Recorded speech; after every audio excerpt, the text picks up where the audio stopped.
You are welcome, gentlemen.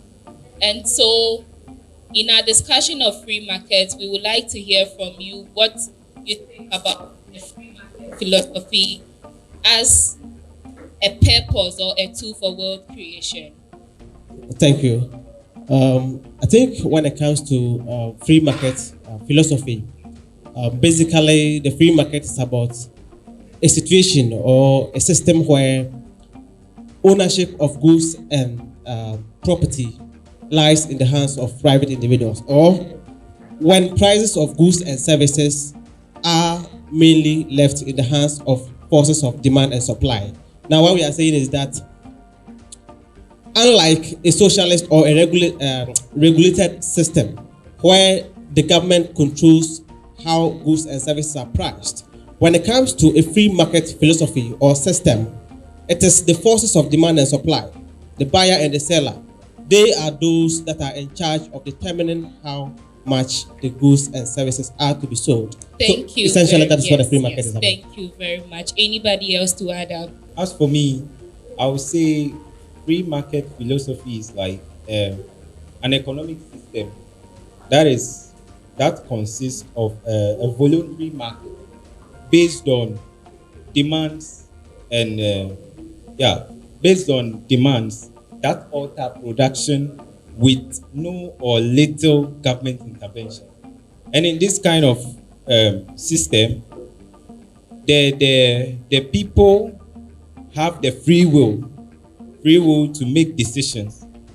Yeah, and government intervention is very, very little over here, helping them to make their own decision to thrive. That is, taxes placed on, let's say, companies will be less, and that their demands and services will alter the production and will always keep things going smoothly. Okay, thank you very much. People of the house, we are discussing free market philosophy, and since the prosperity and the general well-being of citizens depend on the economy, that is why we are discussing the benefits, the ins and outs of free market philosophy. And so, Africans' free market economies now embrace an economic agenda. George ACEYE, an acrobatic reform in Africa, said that these leaders, in the course of solving unemployment and all that, tend to build companies for themselves and do nothing. And so my question is it that they just don't want to promote free enterprises knowing the need to, or what are they doing? The aim of them is to promote free marketing, but I think their approach is problematic here, because instead of engaging directly with the grassroots of those involved, they rather channel it through a third party, which we all know that if you want to transfer an information from one person to another, and if it gets through somebody to another person before finally getting to your destination, the matter or the subject matter changes. So this third party, which the information is channeled through, end up negotiating wrongly or without the core aim of the government. So when the rule states that before free market can be established, there must be political freedom of expression. Then also there must be absence of abusement of human rights in any form. Then the free rights, the free right for enterprise setting. Subsequently, it extends or it can be extrapolated to other areas in the country. So I think their approach is the wrong way, but instead they should engage directly with the grassroots rather than channeling it through the third party. Thank you very much. So personally, I believe that it is the mindset of the leaders we have to make sure that they withhold power from the people. Now, economic liberty grants people power. And so when we are able to create an environment where private individuals are able to get into the business space and own their own resources, then it limits the power these central planners have. You get it? And so they won't want to give us the power that we need and deserve. So they try to create an environment that will stifle privatization. And that's what they are doing. So you see that when there is a pertinent issue that needs to be solved, they will build, just as you said, the preamble said, they will build their state companies and do nothing.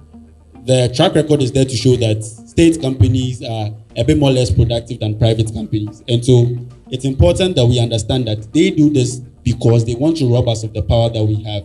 And that is why the free market philosophy is important, because it grants us economic liberty. I'll ask this question. Do you think small-scale businesses are not thriving because of economic freedom? I can testify that I had a pitch idea at school, and then my lecturer was like, this idea there, we are in Ghana. It can't work. Do you think they are really thriving? Yes, and so with regards to economic liberty, one of the first things to create a conducive environment for businesses is simplifying, just as the CEO of Blue Space said, that the business registration process, it needs to be digitized. But that is not the case in Ghana. If you want to register a business in Ghana, the bureaucratic bottlenecks that you have to go through, the processes, it discourages a lot of potential CEOs of SMEs. And once this happens, then that stifles their ability to be able to create the enterprises they want. Another thing that the lack of economic freedom is contributing to the reduction of a lot of SMEs is the fact that government is not really concerned about privatizing the whole economic sector. For them, it is always about state companies should give state solutions. State companies should give state solutions. That is not the way to go if we want to bring private individuals into the economic sector. If SMEs will thrive, then we need to pay a lot more attention to what concrete help can we give to these SMEs. Funding is a major issue for a lot of SMEs. You get it. Someone has a bright, innovative idea, but it's very difficult for the person to be able to access to funding. If you don't know someone, if you don't know a big person, and the monies you need to be able to drive that business is non-existent. And so that is one of the ways it happens. Okay, so thank you very much. I think you've talked a bit about my last question, so the rest of you, I'll give you the opportunity to ask this to answer this question. With system thinking, do you agree that Ghana needs help, and what kind of help does Ghana need? This is our last question to end up our discussion on the free market philosophy. I think that basically systems thinking is about solving a problem such that it is not just in the immediate, it is not an immediate solution, but you are providing a solution that will last a longer period. That is what systems thinking does. And so I think that in Ghana, if we are able to adopt the systems thinking, indeed, it will help us to a larger extent. You are talking about help, whether or not we need help with the systems thinking. Yes, I think that when it comes to help, as a nation, we cannot be solely or fully independent.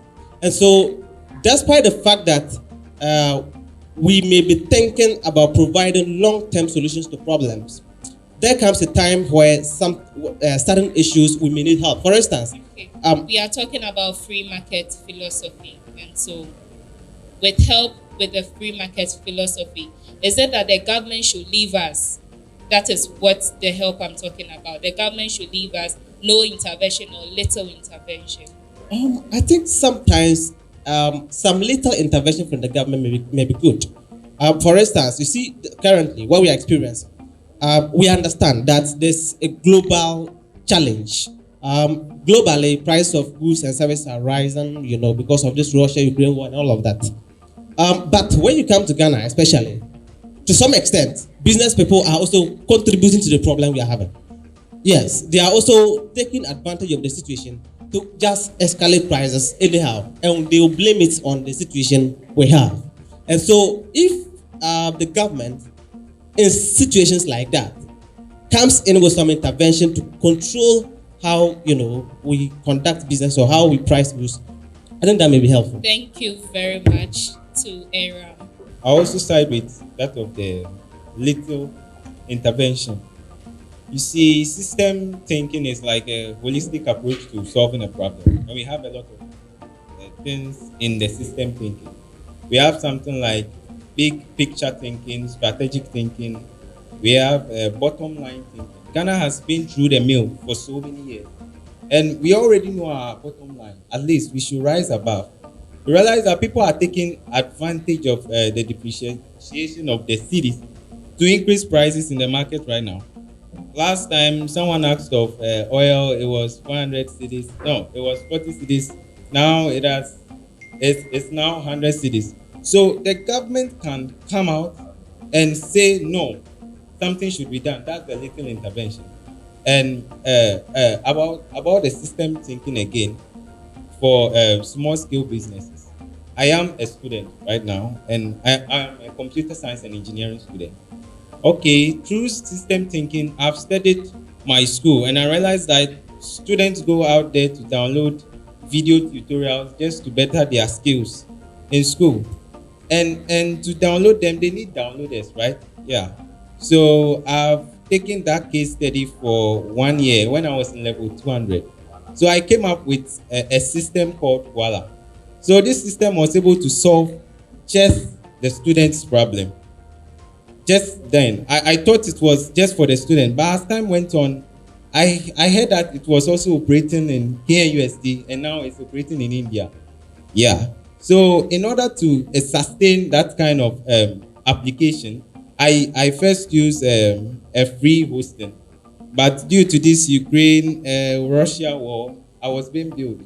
You see, with it's the question you ask is just like asking me that would there be the case of ideal system all the time in science, and we know, of course, creating an ideal system is very difficult. So in the same way, we can't tell that, or we can't conclude that any state is sovereign or completely independent. One way or the other, you depend on somebody, irrespective of your standard or your criteria. You depend on somebody. So I think Ghana need help.